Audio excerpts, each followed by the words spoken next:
Welcome to our channel. నేను miss Siri.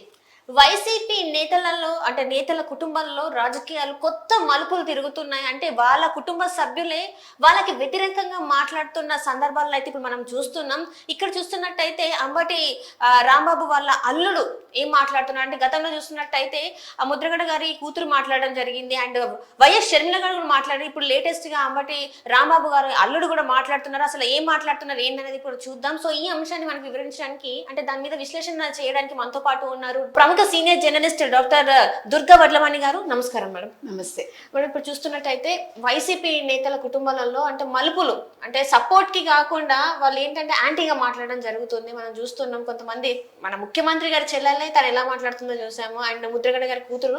And ఇప్పుడు చూస్తున్నట్టయితే అంబటి రాంబాబు వాళ్ళ అల్లుడు గారు ఏం మాట్లాడుతున్నారో ఒకసారి అయితే వినే ప్రయత్నం చేద్దాం.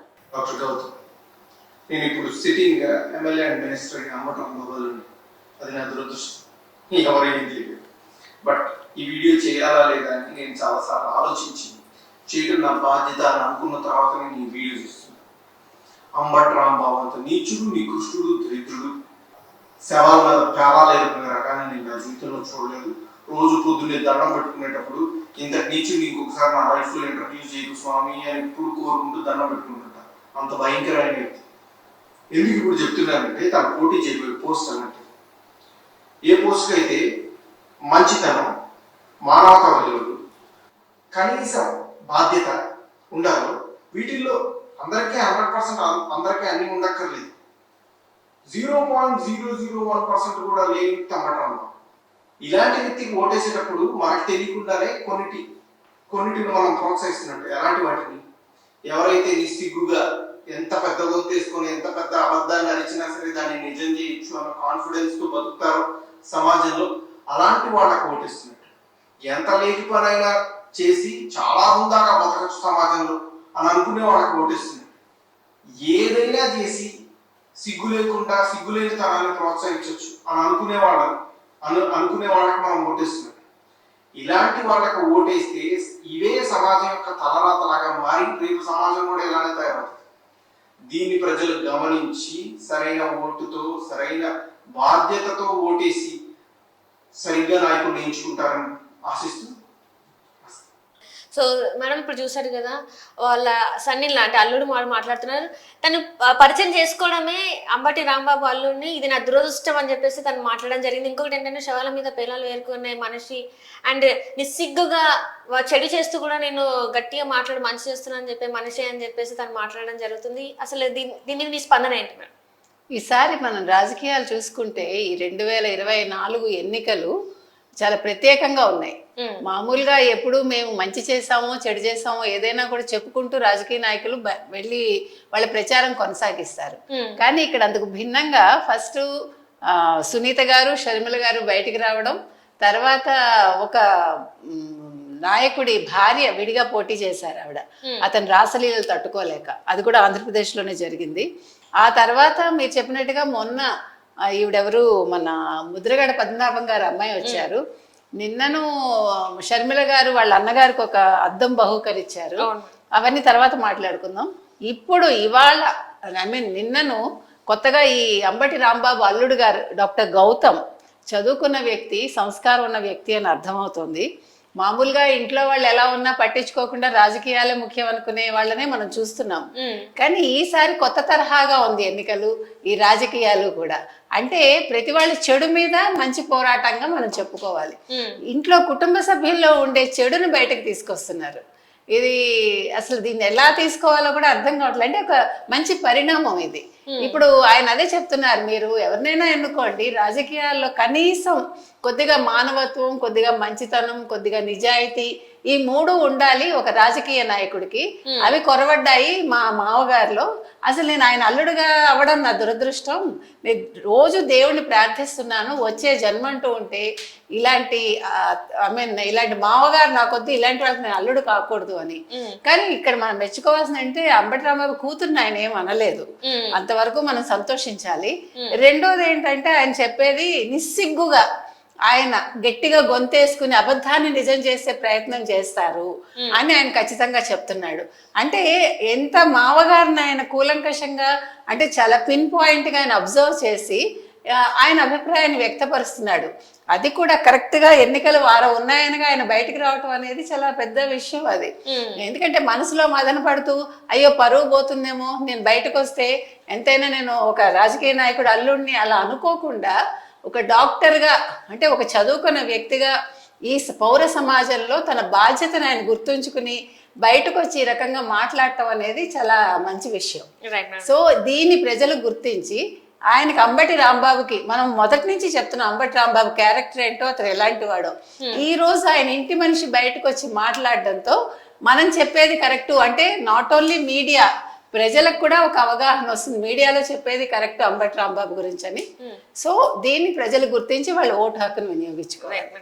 అయితే ఇంకొక క్లిప్ కూడా మనం చూసే ప్రయత్నం చేద్దాం మేడం. మనం ఇప్పుడు ఇందాక మనం అంబటి రాంబాబు వాళ్ళ సనిలో ఎలా మాట్లాడి చూస్తాం, ఇప్పుడు చూస్తే మన ఏపీ ముఖ్యమంత్రి జగన్మోహన్ రెడ్డి గారి చెల్లెలు వైఎస్ షర్మిల గారు ఏమన్నారో ఒకసారి వినే ప్రయత్నం అయితే చేద్దాం మనం. రేవంత్ కూడా చంద్రబాబు మాట వింటాడట. పక్క రాష్ట్ర ముఖ్యమంత్రి అయిన వాడు కూడా చంద్రబాబు గారి మాట వింటాడట. బీజేపీ పొత్తు పెట్టుకోవడం కూడా, మోడీ పొత్తు పెట్టుకోవడం కూడా చంద్రబాబు గారే నాణ్యం చేశాడట.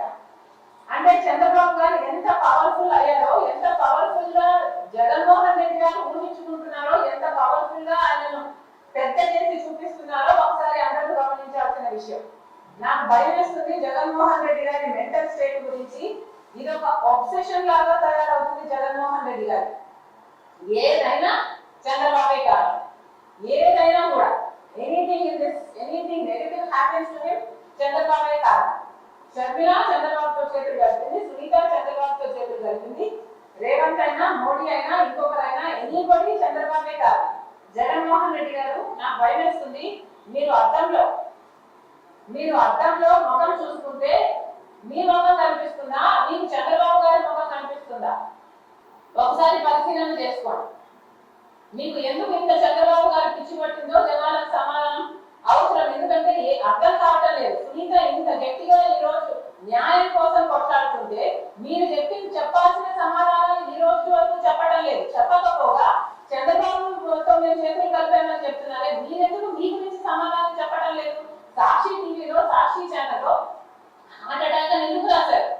ఇల్లంతా రక్తమైతే, గొడ్డలి వేట్లకు బలైతే, ఆయన తలలో ఎంతలు బయటకు వస్తే, ఆయన మెదడు బయటకు వస్తే, మరి సాక్షి టీవీలో హార్ట్ అటాక్ అని ఎందుకు చెప్పారు? దానికి సమాధానం చెప్పండి. చంద్రబాబు గారు ముఖ్యమంత్రిగా ఉన్నప్పుడు సిబిఐ ఎంక్వైరీ అడిగిన మీరు వివేకానంద రెడ్డి గారి హత్య కేసులో ఆ తర్వాత సిబిఐ ఎంక్వైరీ ఎందుకు అవుతున్నారో దానికి సమాధానం చెప్పండి. Right madam. అంటే ఇప్పుడు మనం ఇందాక షర్మిల గారు మాట్లాడింది చూసాం, అండ్ ఇప్పుడు ముద్రగడ పద్మనాభం గారి కుమార్తె కూడా తను కొన్ని మాట్లాడుతుంది, అది కూడా వినే ప్రయత్నం చేద్దాం. పిఠాపురంలో పవన్ కళ్యాణ్ గారిని ఓడించడానికి వైసీపీ నాయకులు ఎన్ని గెలవని చేస్తున్నారు. ముఖ్యంగా నేను మా నాన్నగారు ఒక బాధాకరమైన ఛాలెంజ్ చేశారు. పవన్ కళ్యాణ్ గారిని ఓడించి పిఠాపురం నుండి తరమేయకపోతే ఆయన పేరు ముద్రగడ పద్మనాభం రెడ్డిగా మార్చుకున్నారట. ఈ కాన్సెప్ట్ ఏంటో నాకు అసలు అర్థం కాలేదు. ఆయన ప్రకటన ముద్రగడ అభిమానులకు సైతం నచ్చలేదు. అలాగే గెలుపొందడానికి కష్టపడవచ్చు, ఆయన పవన్ కళ్యాణ్ గారిని మరియు ఆయన అభిమానుల్ని కించపరిచేలా కామెంట్స్ ఉండకూడదు. మా నాన్నగారిని కేవలం పవన్ కళ్యాణ్ గారిని పెట్టడం కోసమే జగన్మోహన్ రెడ్డి గారు వాడుతున్నారు. ఎన్నికల తర్వాత ఆయన ఎటు కాకుండా వదిలేయడం పక్క. ఈ విషయంలో నేను మా నాన్నగారిని పూర్తిగా వ్యతిరేకిస్తున్నాను. నేను పవన్ కళ్యాణ్ గారి హెల్ప్ కోసం నా వంతు కృషి నేను చేస్తాను. ఇందాక మనం చూస్తాం షర్మిల గారు మాట్లాడారు, అండ్ ఇప్పుడు చూస్తుంటే ముద్రగడ పద్మనాభం గారి కూతురు కూడా మాట్లాడుతున్నారు. అండ్ వీళ్ళు చెప్పేది ఏంటంటే వైఎస్ఆర్ జగన్మోహన్ రెడ్డి గారు జస్ట్ పవన్ కళ్యాణ్ గారిని తప్పుగా మాట్లాడించడానికి మాత్రమే మా నాన్న యూజ్ చేసుకుంటున్నారు అని చెప్పేసి మాట్లాడుతున్నారు. అండ్ షర్మిల గారు వచ్చేసేమో తన జగన్మోహన్ రెడ్డి గారి మెంటల్ స్టేటస్ అయితే బాగా లేదు, తను మాట్లాడేదానికి అర్థం లేదు, తను బాగా భయపడుతున్నారు, ప్రతి దానికి కూడా చంద్రబాబు నాయుడు గురించే మాట్లాడుతున్నారు, ఎవరేం చేసినా కూడా దానికి కారణం చంద్రబాబు నాయుడే అంటున్నారని తను చెప్పడం జరుగుతుంది. సో దీని మీద మీ స్పందన ఏంటి? ఇప్పుడు ముందు షర్మిల గారి గురించి మాట్లాడుకుందాం. సునీత ఒక పక్క చాలా అగ్రెసివ్ గా తను పోరాటం చేస్తుంటే, నేను కూడా అంటే ఈవిడ కూడా ఇప్పుడు పోరాటం అన్నగారి మీదే కదా మేము చేస్తూ ఉంటే, మీరు మమ్మల్ని మేము చంద్రబాబు వైపు వెళ్ళిపోయాము, చంద్రబాబు మనుషులు అంటున్నారు, అసలు హత్య జరిగి ఇంత ఘోరంగా హత్య జరిగితే మీరు గుండెపోటును సాక్షిలో రాయించారు. అలా ఎందుకు చేశారు? మీరు హత్య గురించి ఎందుకు మాట్లాడటలేదు? ఎప్పుడు చూసినా మీరు చంద్రబాబు గారి గురించి మా గురించే మాట్లాడుతున్నారు. సో మీకేదో మానసికంగా మీరు దెబ్బతిన్నట్టుగా కనిపిస్తుంది. Some obsession is there. So మీరు ఈ రకంగా అవటం అనేది చాలా బాధాకరం అని ఆవిడ అద్దం చూపించింది. అద్దం చూపించి మీరు ఒకసారి అద్దంలో చూసుకుంటే మీకు చంద్రబాబు కనిపిస్తారా, మీ మొహం కనిపిస్తుందా అని అడిగింది. సో దట్ మీన్స్ ఆయనకి మానసికంగా ఆయన దెబ్బతిన్నాడు. ఆయన చంద్రబాబు నామస్మరణ చేస్తున్నాడు రాత్రి పగలు. ఆయన ఇంక చంద్రబాబు తప్ప ఏమీ కనిపించట్లేదు. అదే ఆవిడ చెప్తున్నారు.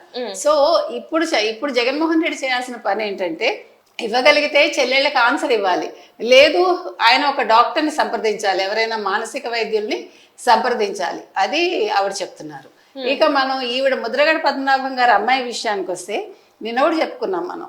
ఈసారి కుటుంబ రాజకీయాలు ఇక్కడ ప్రాముఖ్యత వహిస్తున్నాయి. రైట్. చెల్లెళ్ళు వచ్చారు, తర్వాత ఒక భార్య బయటకు వచ్చారు ఒక వ్యక్తికి, తర్వాత ఇప్పుడు కూతురు బయటకు వచ్చారు, ఇవాళ అల్లుడు బయటకు వచ్చాడు. సో మంచి మీద చెడు పోరాటం అని ఆల్రెడీ చెప్పుకున్నాం మనం. సో ఈసారి రాజకీయాలు వైసీపీ వాళ్ళకి కుటుంబ రాజకీయాలుగా తయారయ్యాయి. అంటే కుటుంబంలోంచే వాళ్ళకి వ్యతిరేకత వచ్చింది. ఇది వాళ్ళు ఏ రకంగా తీసుకుంటారు? ఇప్పుడు అంబటి రాంబాబు ఆయన మొహం ఎక్కడ పెట్టుకుంటాడు? ఆయన ప్రజల్లోకి వెళ్ళి ఏం చెప్పుకుంటాడు? అదేవిధంగా వైఎస్ జగన్మోహన్ రెడ్డి ఏం చెప్తాడు ఆన్సరు? ఎందుకంటే ఆయన అసలు బాబాయ్ హత్య గురించి గట్టిగా మాట్లాడలేకపోతున్నాడు. ఇప్పుడు ఈ భూ యాజమాన్య హక్కు చట్టం మాత్రం చాలా పెద్ద దెబ్బ కొడుతుంది. సో త్వరలో చూద్దాం మరి జూన్ 4కి మరి రిజల్ట్స్ ఏమొస్తాయో, ఎవరు ముఖ్యమంత్రి అవుతారో ఎదురు చూద్దాం. Right thank you so much.